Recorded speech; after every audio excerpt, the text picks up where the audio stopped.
Welcome everyone to Freedom Night. We're so glad you're here, and I want to make sure that we don't forget to welcome all those watching online. Freedom Fighters, can we give a big hand of applause to the girls watching from Braden Center tonight? That's right. That's an awesome group of people out there. We also want to take the time to say thank you and welcome to those watching at the Droege House tonight. We are so excited that you are part of our Friday night, and tonight we also have joining us watching live online, we have the Kenton County Detention Center. So we want to take a minute. Yes, that's right. We can applaud for them. We really are so honored to be spending our Friday night with you. We want you to know you have people here who love you, who are rooting for you, who are praying for you. We can't wait till the day we get to meet you in person and shake your hand and welcome you into Freedom Night, into the actual live experience. So welcome to Freedom Night. Welcome to Fridays at Seven Hills Church. I don't know what you guys have been up to lately, but I got dragged to the movies with my family the other day, which is always just an experience. I have 5 children. They're ages 17 to 23, and anytime we go anywhere, like, it's just always, it gets worse as they get older. Anybody else identify with that? You think it's bad when they're toddlers? No, it's worse the older they get. But anyway, we went to go, and they wanted to watch Doctor Strange, the movie Doctor Strange. So what they told me is that this, because I don't know any of this stuff, they said, no, it's really cool. It's like this Marvel superhero kind of thing. And I was like, okay, sure, let's go see that. And we watched the movie, and we got done, and everybody had kind of their little review on the movie. And I thought, you know what, but he didn't seem like a superhero to me. Like, I think like a superhero has superpowers, right? So like Superman can fly, and I was looking for there to be like that kind of a thing, like Spider-Man and his Spidey sense. And then my daughter said, well, what about Batman? And I was like, oh, yeah, right. So Batman really doesn't have a superpower. So we were back and forth about this thing about heroes and what makes a hero. And that got me thinking about each of us and the potential inside of each of us and how each one of us is a hero. We don't always see that, but we are. And you know what? I used to think that most people didn't see the potential of themselves to be a hero. I used to think that people just couldn't visualize themselves being a hero. I don't really think that's true anymore. Over time, I've come to realize that I think it's really more that people lack the confidence in their ability to live that role. I think that they allow the pitfalls of life to tell them they can't be who it is they know they were created to be. I think they listen to the wrong voices. And so I think if I were to sit and talk with most of you one-on-one, I believe that most of you would say, you know what, I do have this sense deep within me that I'm created for something more than the life I'm living right now. I think if I were to sit and speak with you, you would say that it's this deep, abiding sense in life that says I'm meant for bigger, greater things. And I think you might say that sometimes that feeling is uncomfortable and it pushes you to be better and do better. And some of you would say it's a feeling that actually makes you sad because you feel like you've missed out on your chance in life to be somebody great. Well, we're going to talk tonight about freeing the hero inside of us and living at our full potential. And one of the first things that we have to do if we're going to live our full potential, if we're going to free the hero inside of us, is we have to quit identifying with our circumstances. Does that make sense? We have to begin to understand that our circumstances are just events. They're situations we find ourselves in. They're slices of life, little pieces of time. They don't get to shape us. We get to shape them. We do. We are the ones that get to choose how we'll respond to those situations. Do they have an impact? Of course they have an impact. Of course they do. But will we allow it to be an excuse not to move forward? Or will we actually let that be the reason we decide to move forward? We get to choose that. We get to define how we will respond to that event or that circumstance. We get to choose how we'll let it affect our lives. We literally do. So where we come from absolutely is part of our story. But we get to decide how that story will end. So we have to quit identifying with our circumstances. We have to learn to understand those things as events and situations and places. They do not have the right to tell us who we can be and what we can achieve. The second thing we have to do if we're going to live our full potential is we have to quit identifying with what we can't do. And so many of us do that. So many of us look at ourselves and we look how we stack up against other people. And we categorize all the things we think we fall short in, all the places where we think we miss it. You know, in the Bible, there was a man named Moses. The Bible says that he and his people, the Israelites, were living in captivity. They were slaves to a Pharaoh, about 600,000 of them. And the Bible says that God asked Moses to go argue in front of Pharaoh to set the Israelites free. So Moses is like the first hostage negotiator in the Bible. Well, the funny thing was Moses stuttered. And so when God tells Moses, hey, I want you to go in front of Pharaoh, I want you to tell him to let my people go, Moses says, oh, no. Wrong guy. You've got the wrong person for this job. Remember, God, I can't speak. I don't speak well. I stutter. There's no way that you send my brother. He's much more eloquent a speaker. Send him. I'm not the right person for this. I can't go argue anything. Moses was identifying with what he couldn't do. But you know, it's not what we have, it's what we will allow God to use that matters. If you will do what only you can, God will show up and do what only he can. So miracle after miracle happened with Moses. He decided to go for it. He went in front of Pharaoh. God did some miraculous things there right in front of Pharaoh using Moses. Pharaoh finally agreed, and he let the Israelites go. A little bit later, he changed his mind. And now here's Moses. He's been successful in winning the freedom of the Israelites, but now he's facing the Red Sea with a whole lot of soldiers chasing him. How many of you can understand that's not a good moment? So here you are, and you're like, whoa! Oh, wait. So he did what God asked him to do. He stepped forward in faith. He quit identifying with what he couldn't do, and he was successful in winning the freedom of himself and all of his people, and they're leaving, and Pharaoh changes his mind and sends all these soldiers out after him, and so it's basically the Red Sea in front of them and soldiers behind him. But you know what? God showed up. The Bible tells us he parted the Red Sea. So what had been a moment that Moses could have said, you know what? You have picked the wrong person. My limitations say I cannot do this. This is not my job. What had been a sentence of enslavement for generations of people ended up being a historical moment where 600,000 people walked out free, and where they saw God come through time and time again, because Moses, a man with a stutter, decided not to define himself by what he couldn't do and pursued something greater than he had ever known. And that's an important thing we have to realize. We cannot identify with what we can't do. If we will do what God is asking us to in the natural, he will show up and do the supernatural. That's kind of how it works. There are things that only we can do, and there are things that only he can do. And in order for him to do what he needs to do, we have to move, and we have to quit identifying with those things that we can't do. Number 3, we have to quit defining ourselves by what others say is possible for us. Everybody's got an opinion. And especially when you start making roads towards greatness and moving from your current situation, deciding there's something better for you, something more out there. A lot of times people will tell you, you're fooling yourself. That's just fantasy. That's silly. Look how many times you failed before. We have to quit defining ourselves by what other people say is possible.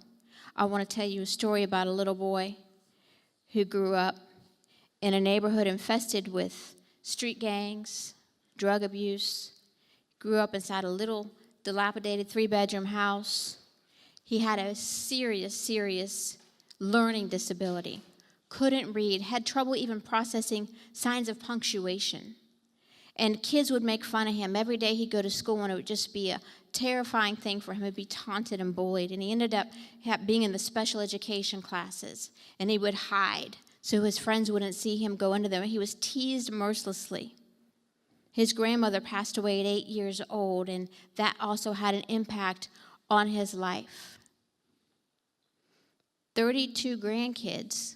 He had 32 grandkids that his grandmother would kind of shelter and take in, and he remembers how he really didn't measure up to them and how he was teased so much for what he couldn't do and for the learning disability that he had. But you know, he could run really, really fast. Really fast. And so he ended up playing football for his high school. But there he struggled some too because his coaches didn't think he had the intelligence to learn the plays. So he sometimes didn't get the playing time that he wanted. He ended up competing in the Special Olympics. And people said that he could run like the wind, that he could fly. He had a definite talent, but person after person after person said that he was never going to get any further than high school because of his disability, this severe learning disability. He couldn't read. He couldn't process punctuation. The coaches didn't trust him with plays, and he was fighting for time. Even though he was fast, the coaches just thought he was too dumb, literally thought he was too dumb. Person after person told him, you're just going to end up, you just have to accept it. You're not going any further. You're going to be stuck in this town. You're never going to be able to go to college. So I would like to introduce you right now, they're going to put up on the screen, to Jamal Charles, Kansas City running back, 4-time Pro Bowl, 2-time first-team All-Pro, second-team All-Pro, BCS National Champion, Big 12 Offensive Freshman of the Year, NFL record of 5.5 career rushing average for a running back. In 2015, he was the NFL's all-time leader in career yards per carry. This is the little boy who couldn't process punctuation, couldn't read, who competed in the Special Olympics. And when they interview his friends and family, they said they always knew that he would succeed at whatever he put his mind to because he just wouldn't be discouraged from it. He wouldn't allow other people speaking into his life to say anything about what he could do and where he could go. And can you imagine? So he actually did the opening ceremony for the Special Olympics in 2015 and was able to pour back into those children and help them dream about what's possible for them. Don't ever let anybody tell you you can't be exactly who it is God put in your heart to be. Don't ever let anyone define you, confine you to something less than what you know you are meant for. Your potential is not contingent on your current circumstances, but on your ability to believe and behave like you are greater than your current circumstances. And if you can't believe that yet, start to behave it. Start to model that. Start to act like someone who is full of greatness. Start to act like the hero today that you want to be someday. Eventually, your belief and your mental processes, your emotions will get in line with that. Start acting like it today. Set the tone now. Recognize that your insecurity serves no one. No one. The only thing that happens when you allow your light to be dimmed is that the whole world gets darker. So shine like you know you were meant to shine, regardless of what people tell you, regardless of what they say about your possibilities, about your future. Something else that's really important to realize, heroes have to understand the journey to your full potential is just that. It's a journey. It's not a destination. It's a process. Now, if we want to think back to the story of Moses, okay, he stepped out in a tremendous amount of faith and left behind all kinds of insecurities. Can you imagine you stutter and you're being brought in front of Pharaoh, ruler of all Egypt, and you're supposed to put together some sort of coherent argument and convince him to let 600,000 slaves to go? And what benefit would be in that for Pharaoh exactly? Can you imagine the courage that would have taken? But he did it, and God did miracles through him, so he felt God's power working through him. He realized that God was using him in a mighty way, so he began to get in line with his destiny, and I'm sure he began to feel some confidence now. Pharaoh's saying, okay, this is all right. I'm going to let your people go. Well, then what happens next? Now he's stuck in literally trapped between the Red Sea and all of the soldiers that are coming after him. And that had to be a sort of a, what, wait a minute. Wait a minute, God, I did what you said. Wait a minute. I forgot my insecurities. I left all that behind. I went forward. I did what you asked me to do. What is this? Now I'm in worse trouble. Now I'm worse off. But we have to remember it's a process. It's a journey, not a destination. Just because we're experiencing a difficulty after we've come through a victory doesn't mean we've done something wrong or that we're not intended to win overall. It doesn't mean we're not intended for greatness. It means it's a journey. And so Moses stayed faithful, and God again showed up in an even bigger way. So if we're looking at this, we're seeing that God shows up, and he shows up bigger and bigger and bigger. The bigger the adversity, the bigger God shows up. Moses does what he's asked to do, and God shows up, and that's how it keeps working. And so we have to understand that when we're on our path and we decide, we're meant for more than where we are, and we're just going to go for it. We're just going to believe in that. We're going to do what God's asking us to do. We're going to follow the path he set before us. We're going to leave behind insecurities. We have to understand that we're going to be stretched, and that never stops. What you learn at one level and you master prepares you to be elevated to the next level. But then when you get there, guess what? You don't know what to do at that level. It's a brand new level, am I right? So you're back to being a novice again. You're starting all over again. And if you stay faithful and you keep doing the things that God asked you to do, he will keep showing up. And before you know it, you'll master that level. Just in time to be elevated to the next level, and we started all over again. So we are constantly being stretched beyond where we are. It happens in stages and processes, and we have to keep that in mind and not get discouraged. You might have felt God move through you in a mighty way. You might have seen his presence at work. You might have done what he asked you to do and stepped out in faith, and it might have turned out just so miraculously. And then you find yourself stuck in an even worse situation like Moses did, facing the Red Sea and all the soldiers behind him, although now he's got 600,000 people mad at him because they think, what in the world? We could have just stayed where we were. Maybe you can relate to that feeling. Stay faithful. It's a process. God will show up. It's a process that keeps on happening, but the good news is if we stay faithful, God stays faithful.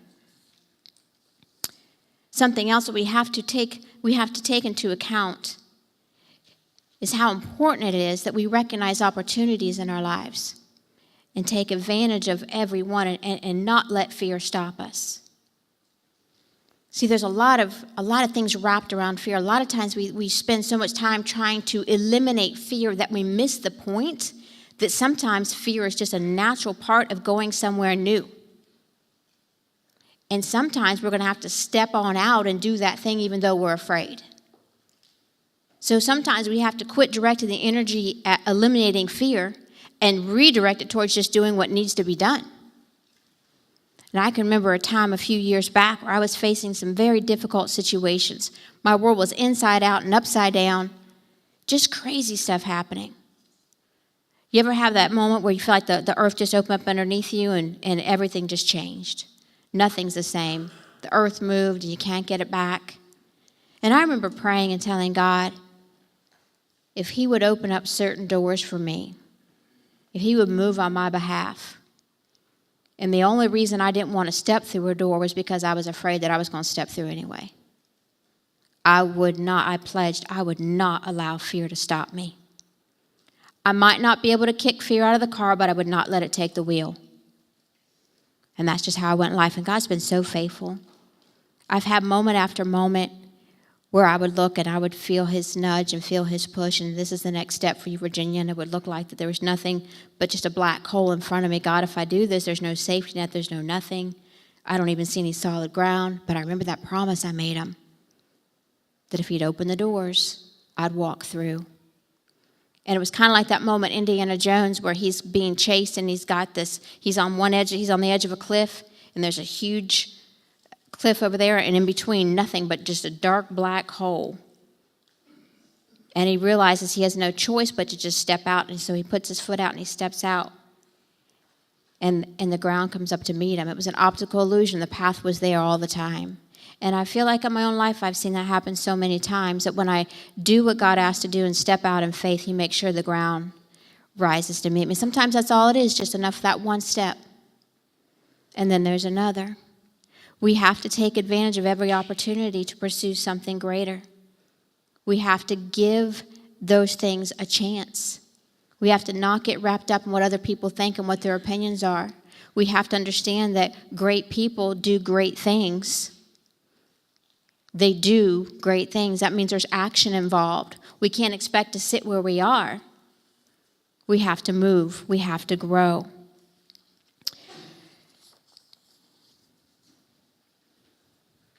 Number 7, sometimes you just have to walk away from your old ways of thinking. Sometimes we spend a lot of time arguing with that, trying to compromise and come to a way that we can still keep some of the old beliefs and the old habits and bring them with us on our new journey. Sometimes you just have to walk away from it. There's no argument to win. It's just walking away from it. In the Bible, when Jesus recruited his disciples, the Bible tells us they were fishermen, and he literally told them, leave everything and come with me. Leave your nets, leave it all, follow me. And I find it really interesting. He didn't say, hey, follow me, and we're going to go to disciple orientation. And we're going to go to a set of 6 classes, and by the time you're done, you'll have all the tools you need to be my disciple. He said, drop it all and follow me.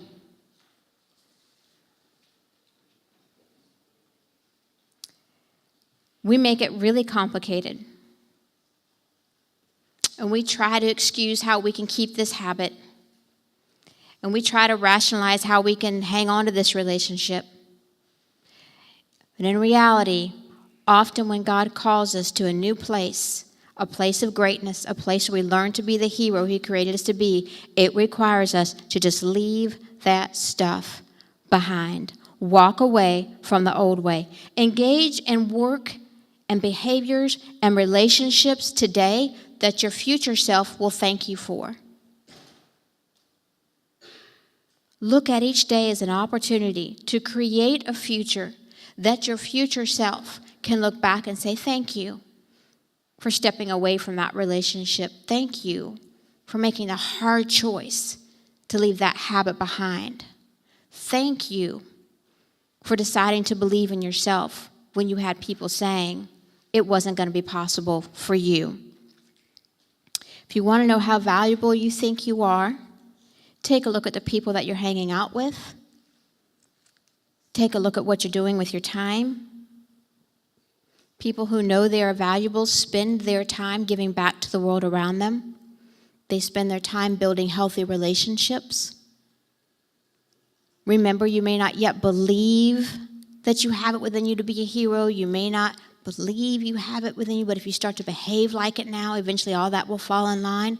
Begin investing in things that matter. Give back. Give back to people around you. Spend time building healthy relationships, connecting in healthy environments. Actions speak so much louder than words. And I'll be done soon. Just a few more points. This is so important. I want everybody to really listen. If we're ever going to reach our full potential, we have to give ourselves and show ourselves grace. So we're not talking tonight about being perfect. We're not talking tonight about hitting some standard. So when we think of heroes, we do think of these amazing people with these incredible powers, right?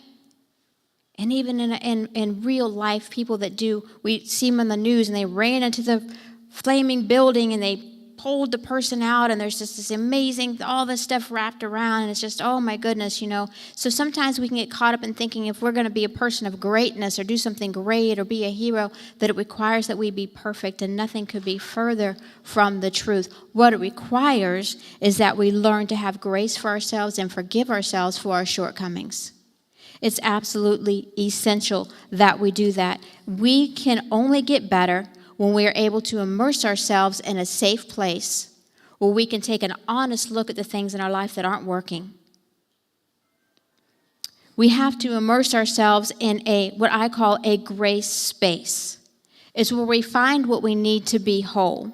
We are loved and accepted just as we are. And God has great plans for us just as we are. And we have to constantly immerse ourselves in that, constantly bring that to the forefront of our thoughts. Live in that grace space. It's not an excuse to do wrong.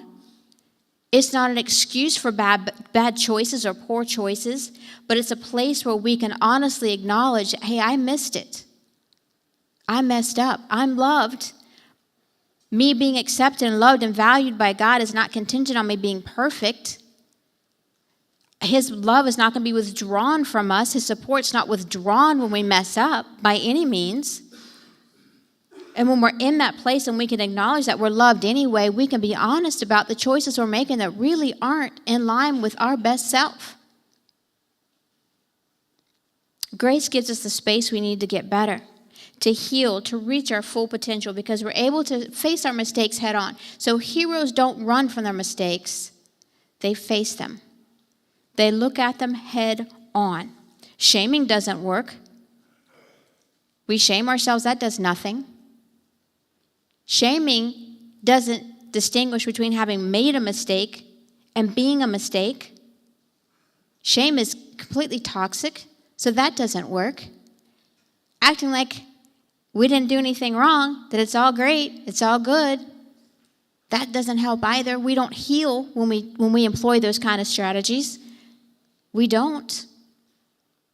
When we are able to immerse ourselves in a place of grace, when we're able to acknowledge and really bring to the forefront that I am loved regardless, when we're able to look at what we've done without shaming ourselves, but an honest evaluation of what went wrong and how we could do better next time, we start to get better.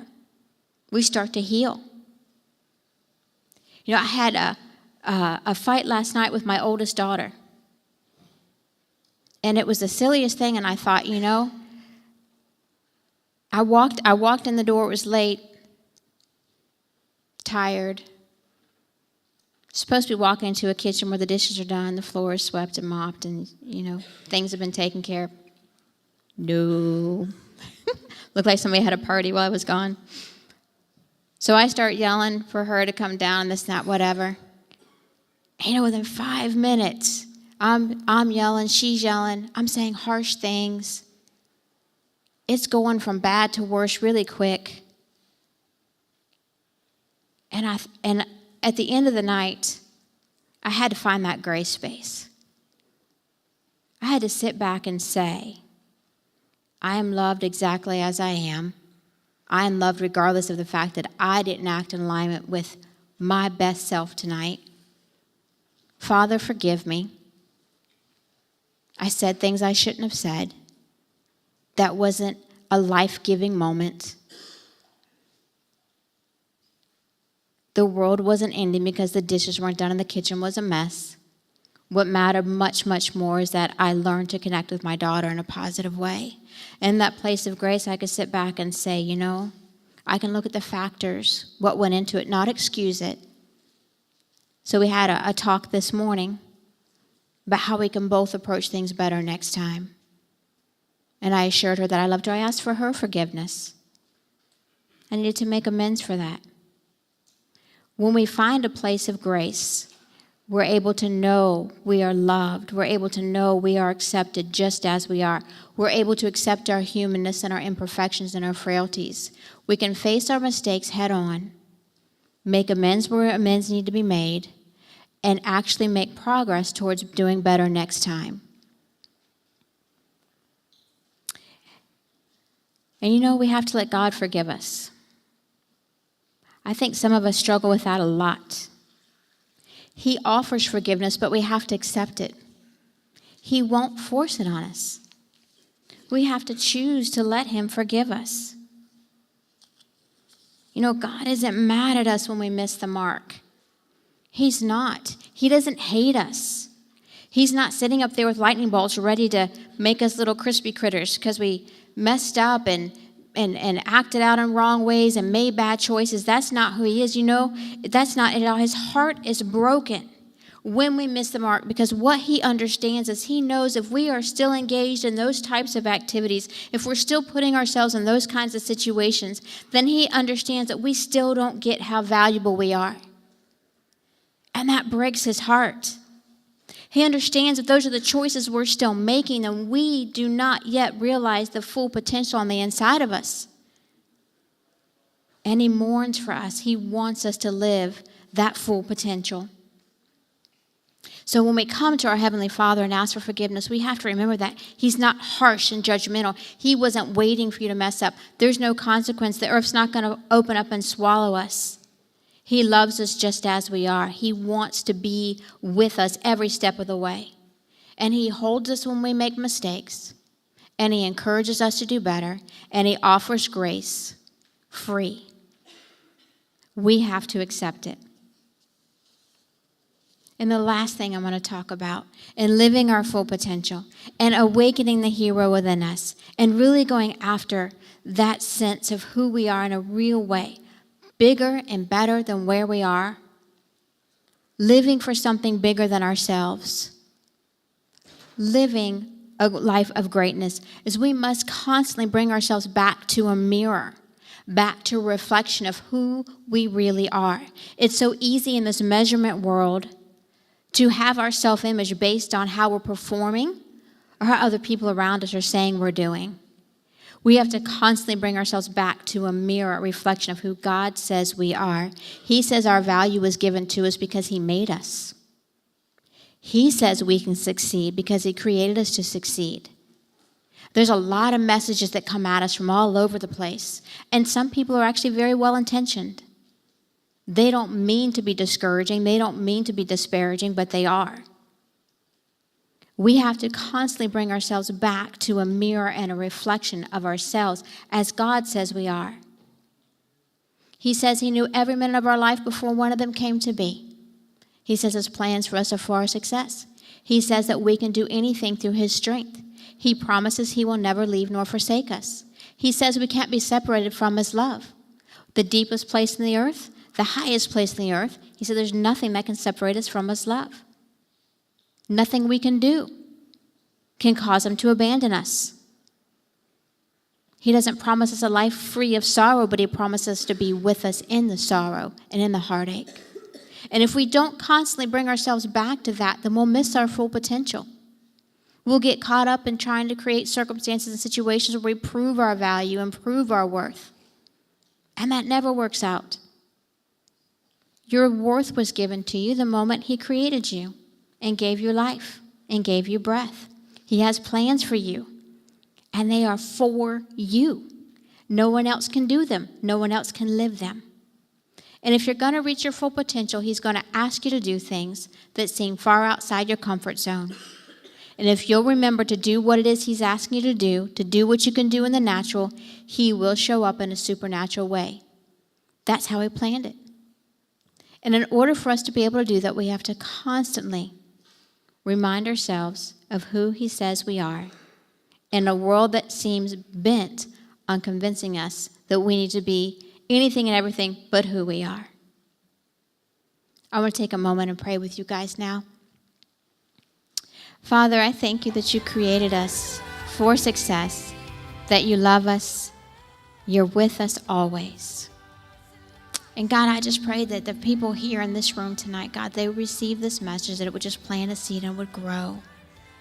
Father, I ask if they have a relationship with you, that they would come to know and understand that you've created them on purpose, for a purpose, and that if they will do what they need to do in the natural, you will show up and do supernatural things in their lives. God, I pray they would trust you with those things that they think are imperfections. And Father, I do pray if there's anyone here tonight that doesn't know you and doesn't have a relationship with you, God, I pray that you would, by the power of your Holy Spirit, just speak to them right now, God. Let them know how much you love them, how much you're for them, that you see a hero in them.